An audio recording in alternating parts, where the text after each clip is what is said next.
오늘의 말씀은 여자 슬픔의 자리에서 라는 제목으로 말씀을 생각해 보기를 원합니다. Woman in Sorrow, 그런 뜻이 되겠습니다.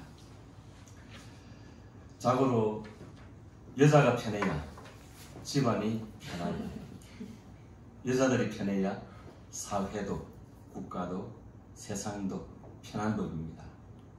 그래서 이 세상의 형편을 살피려면 여자의 표정을 살피는 것이 빠르겠지요. 남자는 나가물어놨네. 목사님 말씀을 좀 더 들어보면은 남자가 나카무라 상이 되는지 이카무라 상이 되는지 알 수 있을 것입니다. 이런 노래가 있죠. 남자는 배, 여자는 한국, 빠바밤. 여자인 내가 기다려야지. 다음에 이거 할 때 목사님 노래 한번 들어봐야 돼. 여자가 기다리게 되면은 그 여자의 형편은 어떻습니까? 힘이 들고 슬프겠죠.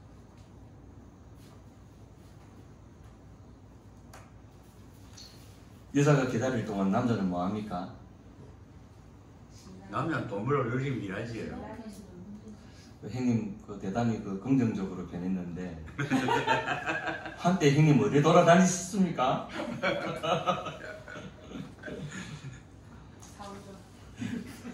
반성해야 될 일이 많습니다. 우리나라에서는 저희 같은 이 60대 이전 세대 혹은 전전 세대만 해도 이 여성의 삶에는 많은 희생이 요구되었습니다. 남녀 차별 의식이 팽배한 사회에서 참 기구하고 이 가련할 수밖에 없는 이 여성의 삶이 당연시되었습니다. 여자는 원래 그런 운명을 태어났고 그렇게 사는 것이 여자의 삶이야, 그런 생각들을 가지고 있었죠. 그런데 대가족 형태가 이 주류를 이루던 때에 여성들 스스로 이 빗나간 그 욕망에 의해서 여성이 여성의 삶을 짓밟고 유리하는 경우가 보편적이었습니다. 오히려 여성의 적이 여성이 되었다는 것이죠. 어떤 경우입니까?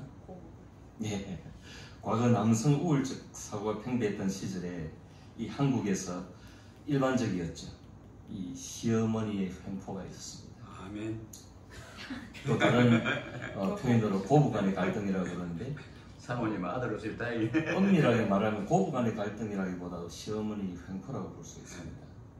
아멘. 맞네. 이것은 한 남자를 둘러싸고 일어나는 소유권 쟁탈이지요. 요즘에도 이 영화나 드라마에서 얼마든지 이 아들을 둔 한 여성이 아들의 배우자가 되려 하는 또 다른 여성에게 폭언을 일삼는 그런 경우를 볼 수가 있습니다. 그러나 그 드라마를 보면서 그것에 분노하지 않고 그 억압을 동조하는 경우는 무슨 경우인가요? 이해가 된다면서 그렇게 동조하는 경우도 종종 있습니다. 어쨌거나 이러한 일들에서는 이 여성들의 존재적 가치가 절하되는 경우라고 할 수가 있습니다. 여성의 가치를 진리 안에서 발견될 때에야 비로소 인간성 회복이 이루어지고 온전한 가정과 온전한 사회를 이룰 수 있을 것입니다. 말씀을 다시 정리하자면은 인간 사회의 행복은 여성에게 달려 있고 여성의 행복은 진리 안에 있다는 말씀이죠. 아멘. 우리 모두가 여성의 행복을 찾아야만이 행복을 맛볼 수가 있다는 것입니다. 남자가 별도로 되는 게 아니라 남자의 행복도 여성 안에서 찾을 수 있고 발견될 수 있다는 것입니다. 여자에 관련하여서 이 창조주 하나님이 천지를 이 창조하심과 함께 인간을 창조하실 때에 남자를 창조하시고 남자를 돕는 배필로 여자를 창조하셨습니다. 그래서 여러분 생각에는 어떻습니까? 여러분이 이해하고 있는 이 남자를 돕는 배필로 창조된 여자다. 그러면 여러분의 의식 속에 남자는 메인이고 주고 여자는 보조다, 헬프다. 그런 생각이 팽배해 있을 수 있겠죠. 아멘. 어떻습니까? 이 사람들은 자신들이 판단하는 방식으로 남자는 하나님의 메인 작품이고 메인, 주된 작품이고 여자는 보조 작품이라고 생각하는 경향이 있습니다. 메인이다, 보조다 하는 것은 이 사회적 신분의 차별을 가한 그런 시각이지 않습니까? 다시 말해서 돕는 배필을 일종의 시다바리로 보자는 것이죠. 시다바리, 여러분 그 뜻이 무엇인지 아시죠? 아멘. 일본 말이기는 하지만 보조다, 하인이다, 그런 뜻입니다. 그러나 성경의 관점은 다른 것입니다. 이 돕는다라고 하는 이 성경적 의미는 성경적인 의미는 다르다는 것입니다. 우리가 생각하는 것과 시다바리와 다르다는 것입니다. 창세기 2장 18절에 보면은 여호와 하나님이 이르시되 사람이 혼자 사는 것이 좋지 아니하니 내가 그를 위하여 돕는 배필을 지으리라 하시리라 했습니다. 이 돕는 배필, 예제를 히브리어로 예제를 네게도라고 하는데 이 네게도라고 하는 것은 맞서는 이라는 뜻입니다. 상응하는 이라는 뜻입니다. 동등한이라고 하는 뜻입니다. 그래서 돕는 배필이라고 하는 것은 아담과 상응하는, 아담과 이 맞서는, 아담과 동등한 하와를 창조하셨다는 것입니다. 동등하다는 것입니다. 하나님이 보시는 견해는 똑같다는 것입니다. 그 존재적인 가치가. 아멘. 그래서 여성 비하가 아니죠. 아멘. 여성들이 계급이 낮거나 차원이 낮아가지고 질이 떨어져가지고 퀄리티가 떨어져가지고 이 아담을 돕는 것이 아니라는 것입니다. 남자를 돕는 것이 아니라는 것입니다. 상응하는 내게도 맞서는 동등한 이퀄이라고 하는 뜻입니다. 그래서 구약 성경에 이 예제를 헬프라고 하는 돕는 자라고 하는 이 뜻의 이 단어가 항상 이 사용될 때는 언제나 하나님의 도우심을 표현할 때 사용되었습니다. 구약 성경에 하나님의 도우심. 출애굽기 18장 이 4절에 보면은 이는 내 아버지의 하나님이 나를 도우사. 이 모세가 한 말인데 이는 내 아버지의 하나님이 나를 도우사. 하나님이 도왔다는 것입니다. 그럼 하나님이 헬프가 되죠. 하나님이 예제르가 되는 겁니다. 그럼 하나님이 시다바리입니까? 아닙니다. 하나님이 시다바리에 의해서 모세를 도운 게 아니죠. 그래서 이 하나님의 도우심이 발전해가지고 신약에 뭐가 되죠? 보혜사 성령님이 되시는 것입니다. 보혜사 성령님, 보혜사라고 하는 것은 헬라어로 파라클레토스라고 하는 말인데 이것은 카운슬러, 컴포러, 헬퍼, 그 다음에 the advocate 그런 뜻이 됩니다. 그러면 성령님이 우리의 시다바리가 됩니까? 아닙니다. 성령님은 우리의 주인 되십니다. 성령님은 하나님이십니다. 그러니까 이 돕는 배필이라 해가지고 시다바리로 여기면 곤란하다는 것입니다. 아멘.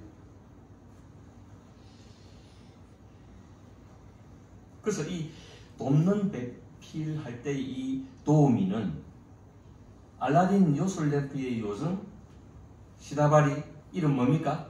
지니. 우리 TV에도 지니 하는데 요즘 뭐 지 혼자 시부리더라고요. 이 지니와 격이 다른 것입니다. 진이는 뭐라고 말하? 주인님, 무엇을 도와드릴까요? 만화 영화에 보니까 그렇습니다. 성령님이 어려운 형편에 처한 우리들을 도우실 때 주인님 무엇을 도와드릴까요? 라고 하십니까? 그렇지가 않는다는 거죠. 그분은 우리의 도우미로 오시지만 우리의 하인이 아니라 우리 시라바리가 아니다. 성령님 그분은 우리의 주인 되십니다. 우리를 불쌍히 여기시고 우리를 도와주시는 것이다. 아멘. 그걸 아셔야 됩니다. 그러니까 이 돕는 백필인 여자는 남자의 아래 단계에서 돕는 것이 아니다. 동등하다는 뜻. 그걸 여러분의 의식 구조에서 확실하게 개선하시길 바랍니다. 아멘. 아무튼 이 오늘의 성경 본문에도 이 슬픔에 빠진 여자가 나옵니다. 전쟁 포로로 끌려왔죠. 여자를 죽이지 않고 이스라엘 진영으로 끌고 왔다는 것은 이 전쟁은, 이 전투는 진멸 전투, 특별 전투가 아니라 일반 전투입니다. 원거리에 있는 족속과 이스라엘과 싸우는 것이죠. 남자들은 죽이되 여자나 아이들은 짐승들은 끌고 왔습니다. 전리품으로. 본문 10절 11절에 보면은 같이 읽어볼까? 10절 11절 시작. 네가 나가서 적군과 싸울 때에 네 하나님 여호와께서 그들을 네 손에 넘기심으로 네가 그들을 사로잡은 후에 네가 만일 그 포로 중에 아리따운 여자를 보고 그에게 연연하여 아내를 삼고자 하거든. 그렇죠. 전쟁에서 승리한 척은 여자를 전리품으로 여길 수 있지만 포로로 끌려온 여자의 입장은 어떠하겠습니까? 그 여자의 입장은 누군가의 딸이요, 또 누군가의 누이요, 누군가의 아내였을 수도 있을 것입니다. 아비나 오라비나 남편이 다 죽고 포로로 끌려온 신세를 한번 생각해 보십시오. 얼마나 처량하고 이렇게 기우할 때가 있나? 이럴 수가 있나?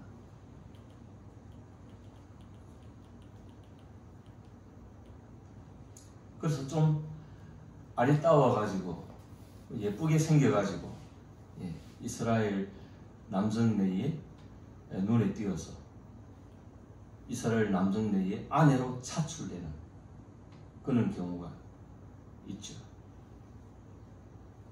그래서 하나님은 그럴 경우에는 이 소정의 속죄 절차를 거쳐가지고 머리를 빼고 손톱을 빼고 깎고 해가지고 속죄 절차를 거쳐가지고 이스라엘의 아내로, 이스라엘 사람으로 이렇게 편입시키는 그런 과정을 안내하고 있습니다.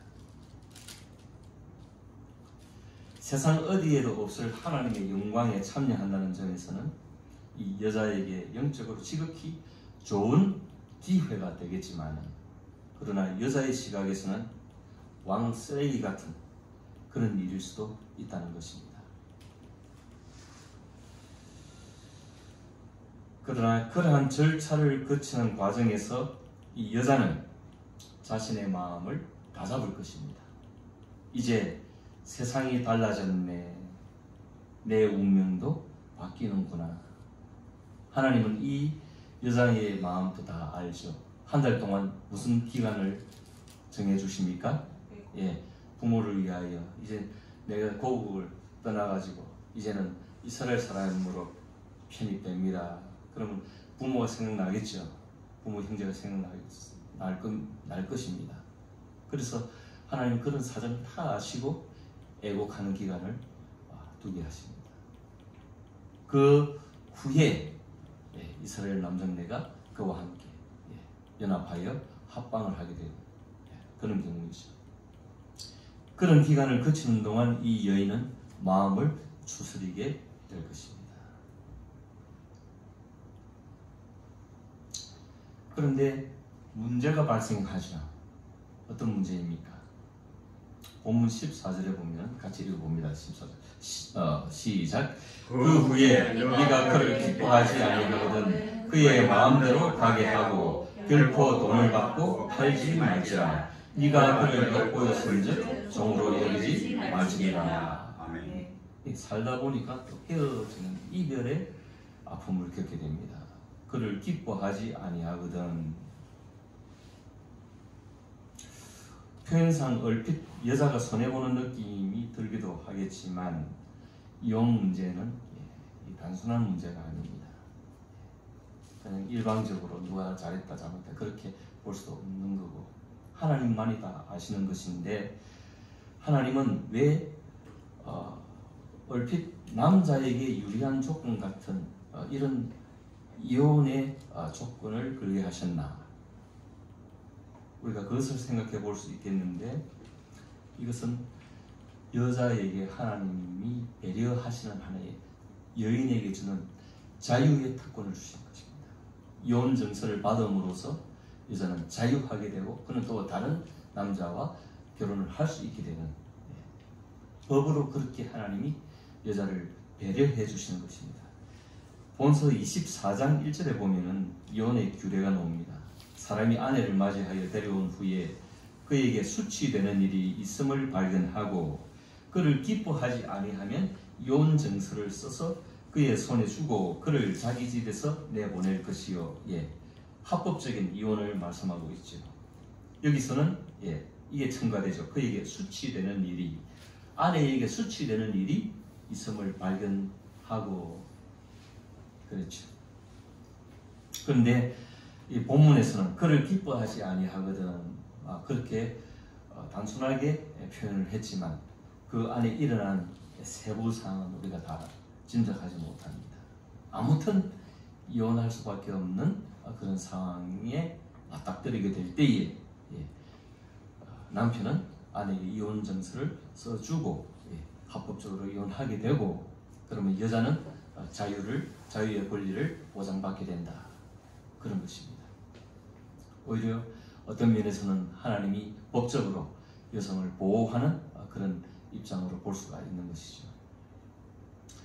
그래서 이 일은 이 여성주의, 소위 페미니즘이라고 하는 이 여성주의적인 이 사고로 접근할 일은 아니라는 것입니다. 하나님은 이스라엘의 영구한 존속과 약속의 말씀을 생각하는 것이고 하지만 이 문제 해결의 중심에는 자유가 있는 것이죠.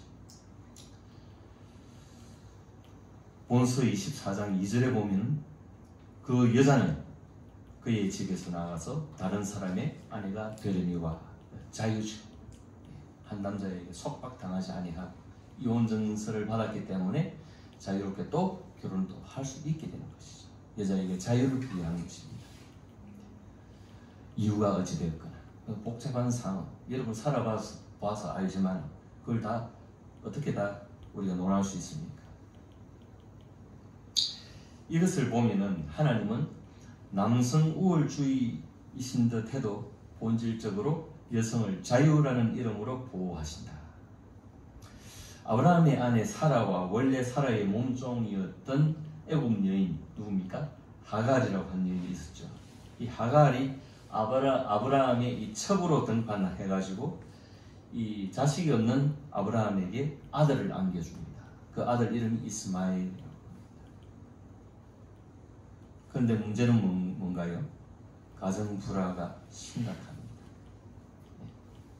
여성들의 주도권 다툼. 사라도 보통 여자가 아닌데 이 여주인 사라가 이 하갈을 그냥 보아 넘기지. 하갈은 은근히 아들을 소유했기 때문에 거기서 얻는 어드밴티지를 가지고 은근히 사라를 압박하죠. 그래서 전쟁이 벌어집니다. 그래서 중간에서 죽어나는 것은 아브라함이죠. 아브라함의 머리털이 다 뽑혀지겠는. 그래서 결국 하나님은 어떻게 판정을 하시나요? 하갈을 쫓아내라 하시죠. 사라의 요구도 그것이었습니다. 이에 하나님은 약속의 아들 이삭을 낳을 사라의 권리를 인정하시면서 첩과 아들 하갈과 이스마엘을 내쫓으라는 사라의 요구에 아브라함은 하갈과 아들 이스마엘을 광야로 내보냅니다. 아브라함은 그 심정이 어떻겠습니까? 하갈 또한 아내이기도 한데 같이 그렇게 살다가 애를 놓고 살다가 광야로 내쫓아 사막으로 내쫓아 광야에서 물도 떨어지고 아이도 죽을 것 같아가지고 애 죽는 것을 차마 보지 못하겠다 해가지고 이 하갈이 멀찌감치 화살 핑 하면은 화살 거리 날아가는 거리 정도 떨어져가지고 막 끄이 하고 웁니다. 아이고 내 팔자리야. 아브라함이. 네. 아브라함이 그런 게 아니라 하갈이 하야. 여자가 지금 웁니다. 아이도 막 울어댑니다. 지금 죽기 직전입니다. 목이 말라 죽기 직전입니다. 사막에 물이 다 떨어졌습니다. 먹을 음식은 고사지만 물 한 모금이 중요할 때입니다. 그 순간에 누가 등장합니까? 그 순간에 하나님이 등장하십니다. 아멘. 창세기 21장 17절 이하에 보면 하나님이 그 어린 아이의 소리를 들으셨으므로 하나님의 사자가 하늘에서부터 하갈을 불러 이르시되 하갈아 무슨 일이냐 두려워하지 말라. 하나님이 저기 있는 아이의 소리를 들으셨나니 일어나 아이를 일으켜 네 손으로 붙들라. 그가 큰 민족을 이루게 하리라 하시니라. 하나님이 하갈의 눈을 밝히셨으므로 샘물을 보고 가서 가죽 부대에 물을 채우다가 그 아이에게 마시게 하였더라. 결과적으로 보면은 아브라함보다 세상적으로 보면은 이스마엘 더 크게 복을 주셨다. 아브라함 사라가 낳은 이 이삭보다도 더 크게 복을 주셨다. 큰 민족을 이루게 하셨다. 큰 민족을 이루게 하리라. 하나님이 돌보셨다는 것입니다. 비록 영적으로는 계통이 다르죠. 영적인 복은 사라와 그 이삭이 받았지만 그러나 하나님은 이들에게도 일반 은총을 듬뿍 내리셔서 복을 주셨다는 것입니다. 여기서 잠깐 주제와 상관없이 생각해 볼 점이 있다면 여러분의 삶은 하나님이 책임져 주신다는 점입니다. 그래서 세상살이에 너무 두려워하지 마시기 바랍니다. 담대하게 이것저것들을 생각하시면서 어필해보고 도전해보시되 실패는 많을 것입니다. 거의 제 경험으로 99%가 실패입니다. 그런데 나머지 1%가 뭐다? 하나님이 이끄시면 그것이 곧 대박입니다. 많은 실패를 경험하면서 여러분들 연단받게 되고 여러분은 신앙적으로 성숙할 때 여러분들 단단해지고 그러면서 하나님이 주신 1%의 대박으로 여러분들 크게 살 것입니다. 아멘. 결코 두려워하지 마십시오. 살 길이 열려 있습니다. 하나님으로 인해서. 다시 본주제로 돌아와서 놀라운 전환을 불러온 여성들을 생각해 볼 수 있습니다. 놀라운 전환점을. 룻이라고 하는 여인을 여러분 아시죠? 이방인 이집트 애국의 여인이었습니다. 애국 출신의 이 룻이 나옴이라고 하는 이 시어머니를 만나가지고 아들들은 다 죽고 다른 며느리도 떠나가고 이 며느리는 나오미 시어머니와 함께 남습니다. 그리고 이스라엘로 돌아옵니다. 룻기서 1장 16절 17절 보면 룻이 이르되 내게 어머니를 떠나며 어머니를 따르지 말고 돌아가라 강권하지 마옵소서. 어머니께서 가시는 곳에 나도 가고 어머니께서 머무시는 곳에서 나도 머물겠나이다. 어머니의 백성이 나의 백성이 되고 어머니의 하나님이 나의 하나님이 되시리니 어머니께서 죽으시는 곳에서 나도 죽어 거기 묻힐 것이다. 만일 내가 죽는 일 외에 어머니를 떠나면 여호와께서 내게 벌을 내리시고 더 내리시기를 원하나이다 하는지라. 그래서 시험을 더 이상 말릴 수가 없는 거예요. 괜히 이 며느리가 떠보고 자시고 할 게 없는 거예요. 죽기를 각오하고 따라가겠다고 하니까 그러면 알았다 하고 같이 이스라엘로 돌아오는 겁니다. 이 여인은 결국 이 여인의 행보로 인해서 뭐가 됩니까? 이 여인의 후손에서 누가 나옵니까? 예수님이 나오게 되는 것입니다. 아멘. 예수님의 할머님이 예수님의 족보에 들어 올라가게 됩니다. 삶은 처량하고 비참했지만 하나님의 인도하심으로 내 인생의 역전극을 일으키고 대전환점을 일으키게 되는 것입니다. 하나님은 그러하신 하나님이시고 그 하나님의 긍휼에 기대는 자에게 이러한 역전극이 있다는 사실을 잊지 마시기 바랍니다. 아멘. 그리고 또 다른 여성들이 있죠. 슬로브하의 딸들을 여러분 기억하실지 모르겠습니다. 말라, 노아, 호글라, 밀가, 디르사 5자매입니다. 이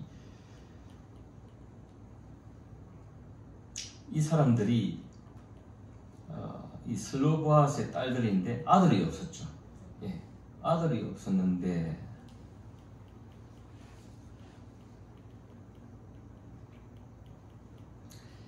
므낫세 지파죠. 므낫세 지파인데 아들이 없어가지고 이 상속을 받지 못하게 되는 그런 경우입니다.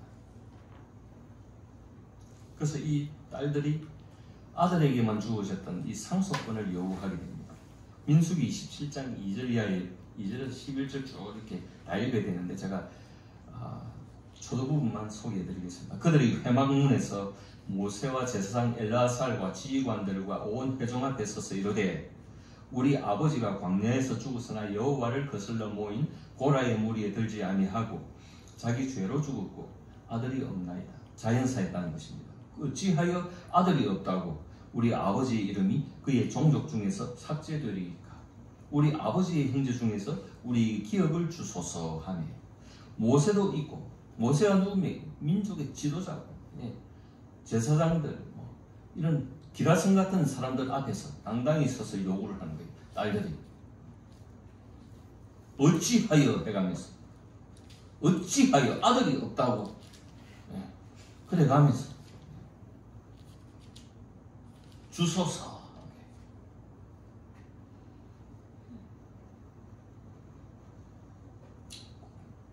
그래갖고 어떻게 됩니까? 결과가 그 소리를 하는 모세가 이제 그 소리를 듣고 이제 하나님께 기도합니다.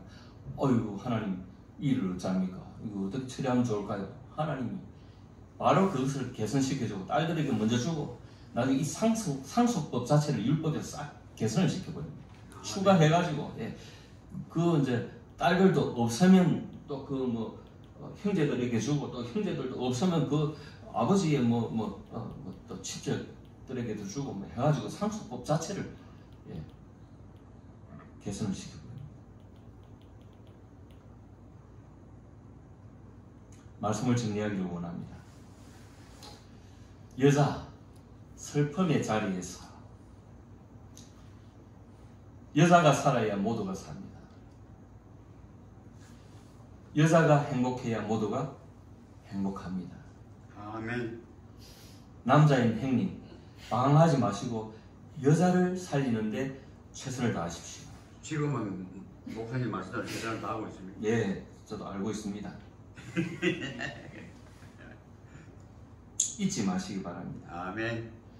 험난한 세상에서 바람직한 여성상, 조금 전에도 말씀드리고 소개시켜 드렸지만 슬픔을 박차고 나와가지고 판을 바꾸는 그런 역발상으로 가문의 권위를 도모하고 이스라엘의 상속법을 개선하게 하는 그런 이스라엘 사회의 존속의 공을 혁혁한 공을 세운 이 므낫세 지파 슬로바스의 딸들의 이 용기 있는 여성상, 이것이 오늘날 요구된다 할 수 있습니다.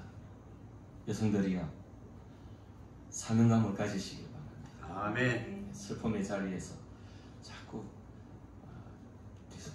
구시렁거리지 마시고 당당하게 맞서서 하나님 앞에서 하나님이 이끄시는 대로 여러분의 삶을 개선시키시고 여러분의 운명을 바꾸는 역발상으로 용기 있게 대처하고 나아가는 그런 사회가 될 때에 우리 남자도 행복하고 같이 더불어 행복하고 우리 모두가 행복한 가정, 복된 가정, 행복한 사회 그런 사회가 이루어진다는 것입니다. 한번 보십시오. 여성들이 불행한 북한이나 어디 뭐 다른 데 한번 가보십시오. 저 모슬림 지역이라는 게 여성들이 불행한데 그 모두 행복한 사회가 됩니까? 이건 대원칙이고 이건 진리입니다. 그래서 오늘 이 진리 앞에 서는 여러분들 모두가 이 행복에 동참하시고 여성들이 특별한 사명감을 가지시고 이 일에 용기 있게 뛰어드시는 복된 은혜가 있으시기를 주님의 이름으로 축원드립니다.